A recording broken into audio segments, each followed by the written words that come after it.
হামে আক্রান্ত ৭ মাস বয়সী শিশু সামিউল, তার নিষ্পাপ মুখে এখন কেবলই ক্লান্তির ছাপ। সিরাজগঞ্জ থেকে আসা মা শ্যামলী আক্তার ১.৫ মাস ধরে ঘুরছেন এক হাসপাতাল থেকে অন্য হাসপাতালে। সামিউলের মতো এমন অসংখ্য শিশু এখন হামসহ নানা জটিল রোগে আক্রান্ত।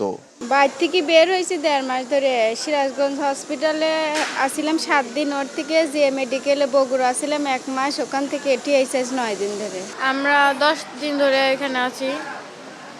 প্রথমে হাম হয়েছিল, নিউমোনিয়া হয়েছিল, এখন আস্তে আস্তে সুস্থ। হামের অনেক সিনড্রোম দেখা গেছিল, তখন আমরা এখানে ভর্তি হই। ভর্তি হওয়ার পরে আজকে ১২ দিন যাবত এখানে আছি, আলহামদুলিল্লাহ এখন সুস্থ। ওরা অনেকে কিন্তু জানে না হামটা কি, হয়তো ভাবে যে ঘামাচি হয়েছে, একটু পাউডার দিয়ে রেখে দেয়। টিকা কার্যক্রমের পর হাম পরিস্থিতির উন্নতি হয়েছে বলে দাবি চিকিৎসকের। তবে হামের নিরাময় হলেও অন্যান্য জটিলতায় হাসপাতালে থাকতে হচ্ছে অনেককেই। হামের প্রাদুর্ভাব অনেকটাই কমে গেছে।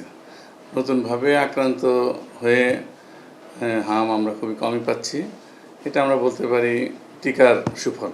পুরনো যেগুলি আছে এর মধ্যে যাদের কমপ্লিকেশন ডেভেলপ করছে, স্পেশাল নিউমোনিয়া, সেই বাচ্চাগুলো কিন্তু এখনও অনেক বাচ্চা ভর্তি আছে। ভালো হয়ে যাওয়ার পরে কিন্তু সে ভালো না, তার রোগ প্রতিরোধ ক্ষমতা কম থাকে।